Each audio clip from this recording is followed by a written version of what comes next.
Welcome back to the Christian Dad Perspective. Make sure to smash that like button and subscribe if you are new. Today we're going to be doing something a little bit different. We are going to be reacting to another YouTube video. This one is episode 1, season 4 of Middle Ground. It is called Can Scientists and Religious Leaders See Eye to Eye? Some people might think that Christianity and science are philosophically opposed to one another. And in this video, I guess we're going to see if they're right.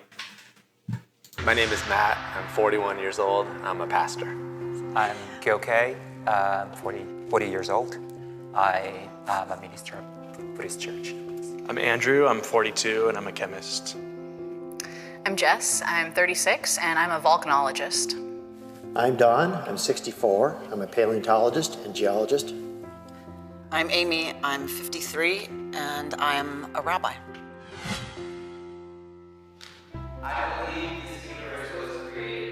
That's interesting. So I believe that the universe was created. See, even the question, what do you mean? I think because of the context of the video, you know what they're looking for. They're looking for a conscious creator. But was the universe created doesn't necessarily have to be conscious, right? Leave a comment below. Tell me if created necessarily presupposes a conscious creator. If something is created as a result of a natural occurrence, is it not created then?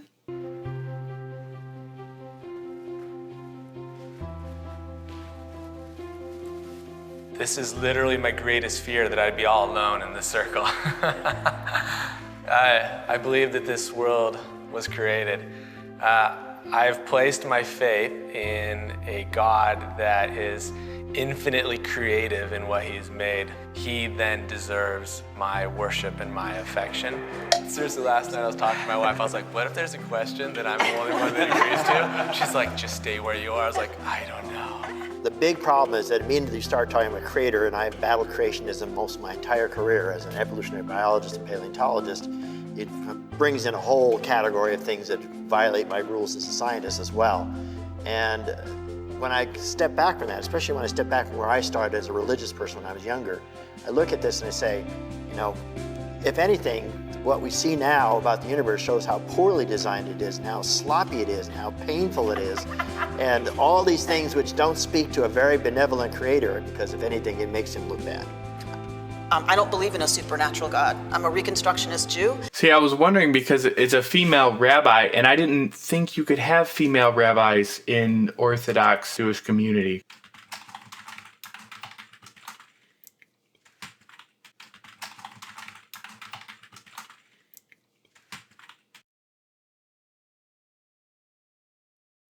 So I Googled it, and Google, who is the arbiter of all religious values, tells me that Orthodox Judaism does not have female rabbis. For me, I don't rely on a supernatural creator in order to remain astounded at the beauty of this world that's sloppy. It's the world, right? It's the world. We're sloppy, the world is sloppy, but it's also incredibly magical and worthy of awe and respect. And that it's here is amazing, that we're here is amazing, and I want to live in relationship to that amazement. I wonder what makes her rabbi. If there is no God, what are you a teacher of? I wonder why you would adopt a Jewish word for teacher if you don't ascribe to Orthodox Jewish principles. That's interesting to me.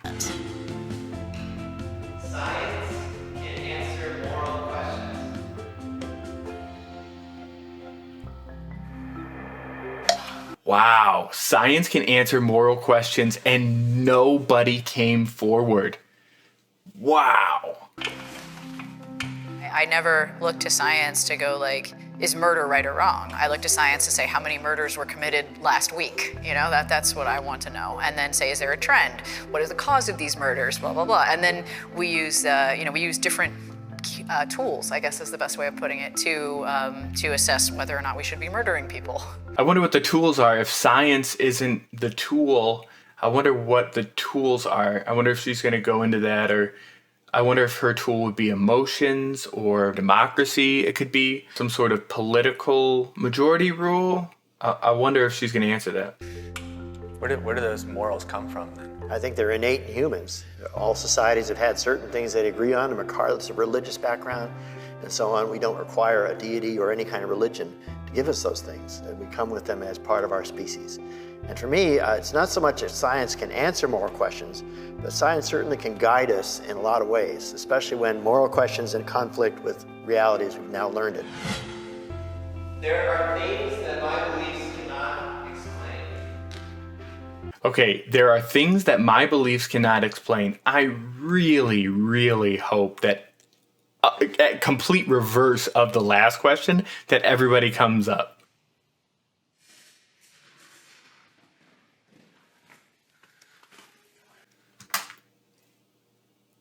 Wait, what? Only the religious people had the humility to go and say there are things that my beliefs can't explain? Didn't they just say that they don't get their morality from science and that they use other tools? Then wouldn't morality be something that science can't explain? Can science explain morality? No. Are there things that science cannot explain? No. I've got serious gaps in my faith that require a supernatural answer. But I just know every time I get an answer or an opportunity to exercise my faith in a supernatural way, I want to take that opportunity because I just don't know what the answer might be. It could be something terrific.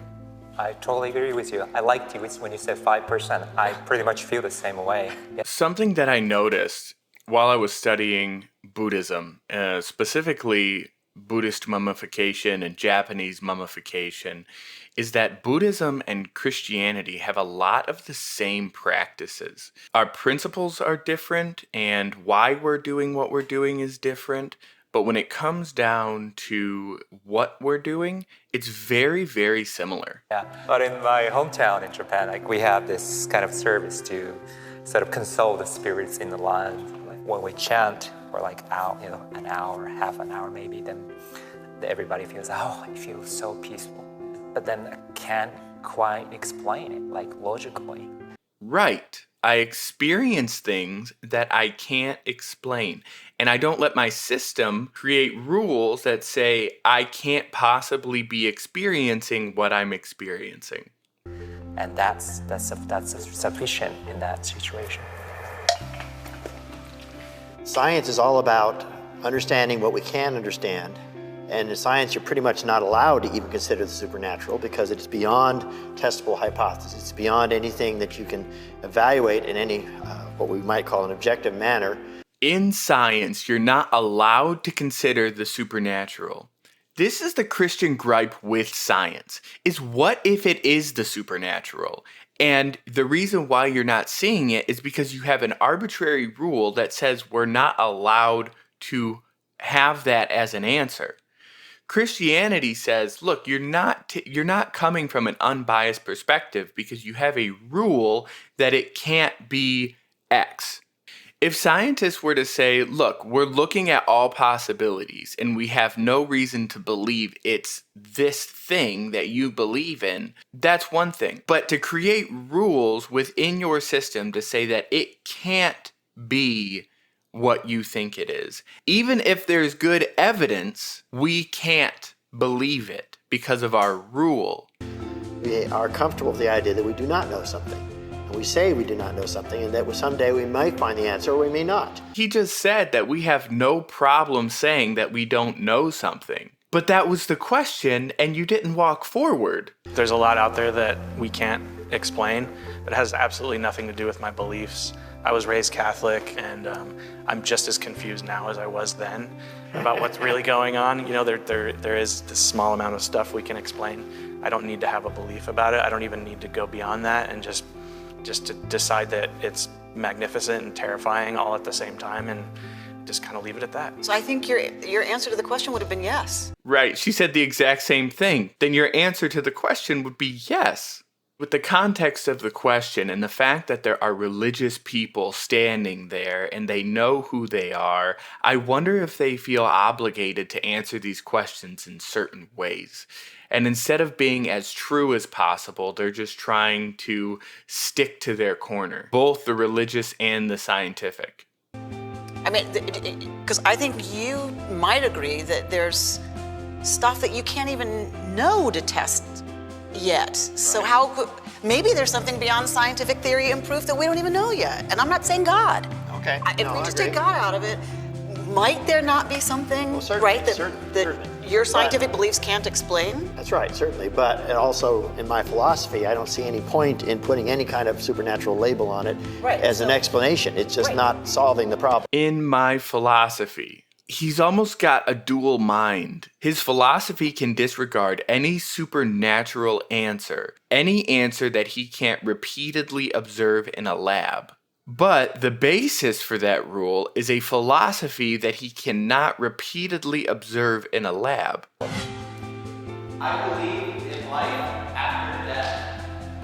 Before I even react to the answer to this question, what do they mean by life after death? Do they mean individual consciousnesses that live on in some other layer of reality that we do not observe on a day-to-day basis, like some sort of ghost? Or are they talking about your spirit going to a new place? Are they talking about your consciousness being united into a whole consciousness? Or are they talking about the conservation of energy? The energy and the matter that is currently in your body's ecosystem is going to leave your body's ecosystem and be converted and transferred into the ecosystem of the world, and that the electronic pulses in your brain are going to go into the ground and your body is going to be reused by other lives, and that you're going to live on in that way. Or are they talking about your memory and that the memory of you moves on? Like what if I die and this YouTube video lasts forever? Is this expression of me not a part of my life? Is this expression of me something that is eternal as long as YouTube and the internet and this data file exists? What are they talking about? Because I think what's going to happen is that none of the scientists are going to walk forward and they're going to say, well, our camp can't believe this sentence, and we are a mouthpiece of our camp.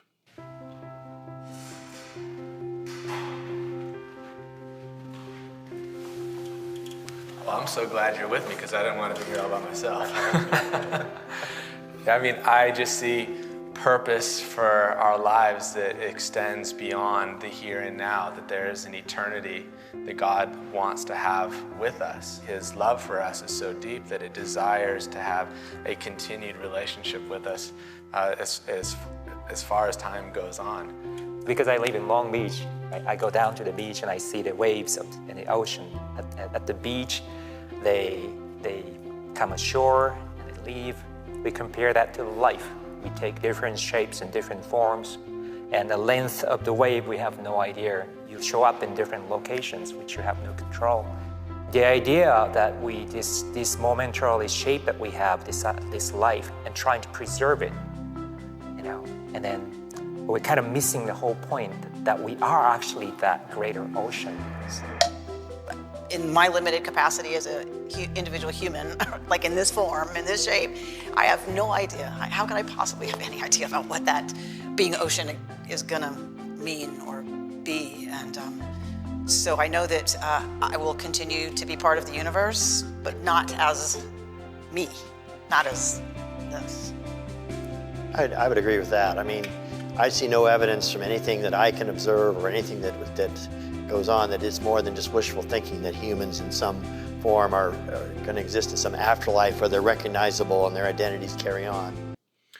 See, so the scientist says, I don't think that they'll be recognizable or that their identities carry on. But that's exactly what the Buddhist would believe as well. Like some days, I'm like totally zen. I'm totally there. Like, it's okay. It's all one. And I will just not exist. And the Buddhist just closes his eyes like, could you possibly be more offensive? I'm totally zen, bro. Bruh, I'm totally zen sometimes. I'm usually not as afraid of death as I am of dying. Like, I'm afraid of dying because I've seen some really bad dying. I'm very afraid of pain and of the process of dying. I lost both my parents from cancer, so I witnessed both process. My mom died over 30 years ago, and it was painful to witness that my mom kind of health deteriorate.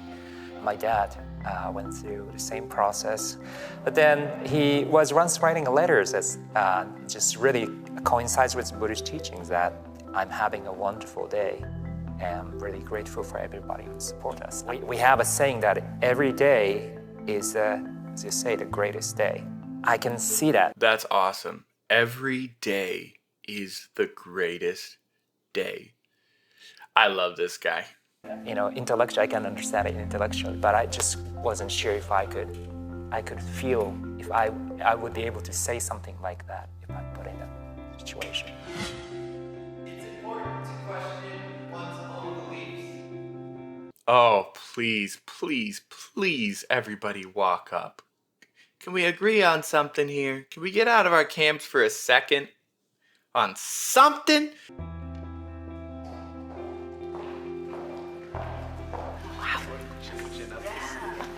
Man, I'm such a skeptic, and that includes questioning my own beliefs.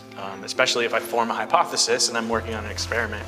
I mean, you always kind of want it to go a certain way, and you have to do your best to remove that bias. And then a lot of times, if you're in research, it just doesn't work. One of the things I tell students, because I work with students a lot with my nonprofit organization, and I tell them, as they're journeying into becoming scientists, and they come from all sorts of different backgrounds, and I just say, look, don't ever work with anyone who's afraid to admit that they don't know something or that they're wrong.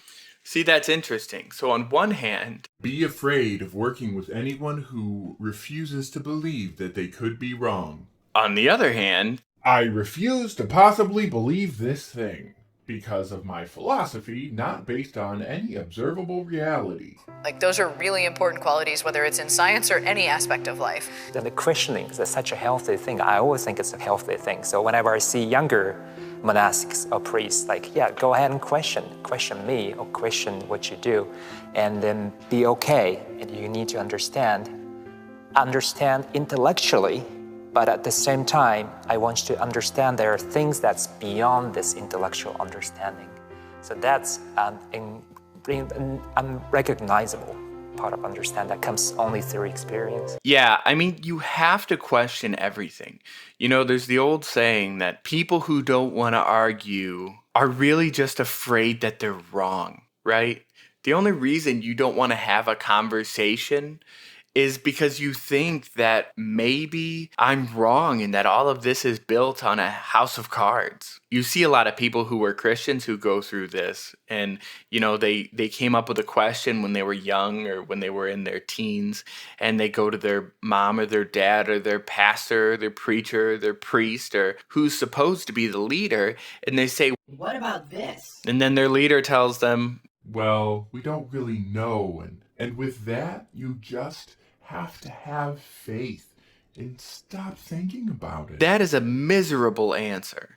I've had people who I've asked questions, and I presented these questions to them in writing, in a succinct 3-page question. And they told me, You just have to have faith. and I'm not kidding, and then they said, Don't show this to anyone. it happens in all systems. It happens in all philosophies. There are people who are cowards, who are intellectual cowards, but that doesn't mean that it's not true. It just means that that person is fine with their ignorance. That's what that means. I saw an interview with Neil deGrasse Tyson, and they were talking about gravity. In the interview, they were really trying to look at what we don't know or what the scientific community does not know about gravity. Disclaimer, I am not a scientist. I don't know about gravity. I barely know how to spell gravity. And Tyson started getting defensive and saying, Well, we can measure it. If we do an experiment, we know what's going to happen. We know how gravity's going to react. And so we think about what we do know and we ignore what we don't know. And so he started getting defensive, like, we just gotta focus on what we know. It happens in all systems. There's Christian preachers that we just have to focus on what we know. I get that we have to prioritize some things over other things, but we can't ignore what we don't know to such a high degree that we can't think about it and we can't talk about it and we can't dig down in there every once in a while just to see if anything new pops out. Good job. Nice meeting you. Very interesting stuff. Really interesting. Nice meeting you. Nice to meet you. Nice to meet you. So good to meet you too. All right, so what did a Christian dad think? You know, this question pops up whenever you deal with the differences in people's philosophy. It happens in church culture all the time. And it breaks down to a difference in definitions. When you ask, is there life after death? What do you mean by life? What do you mean by death? Does consciousness count? Do you have to be individual? What about the conservation of energy? Can they see eye to eye? I think it would have been more yes than no if they had 3 hours to this video. This is a 12-minute video. If they would have had 3 hours to work out the definitions and go into the principles of the questions, they would have agreed a lot more. There would have been a dividing line. You know, the saying is the devil is in the details, and eventually they would get away from each other. But if they would have actually tried to get as close to agreeing as possible, I think they could have got a lot further. If they're trying to figure out how far can we go, how far can we get in agreeing before we have to disagree, I don't think that they succeeded. Watching that video, it sounded like everyone was just being a mouthpiece for their worldview. I could tell from a Christian perspective that the pastor was definitely doing that. It was all so canned. It was like he was reading off cue cards. He had some things that he wanted to say, and he got them out. Maybe it was how they edited it. Maybe it was the format of the video. I don't know. But it was almost like if you had to preach 3 sermons in 10 minutes, what would you say? You know, it was that. I hope you all liked this video. Thanks for watching. If you are new, make sure to subscribe, turn on your notifications, smack that like button. Make sure to comment below. Tell me what you thought of the video. What did you think about the question, life after death? What do you think about the scientists and the Christians and the role of philosophy in their worldview and in their perception of reality? Do you think they could have gotten closer to agreeing if they would have parsed out their definitions? I read and respond to every single comment, so make sure to be a part of the conversation. And I will see you Friday.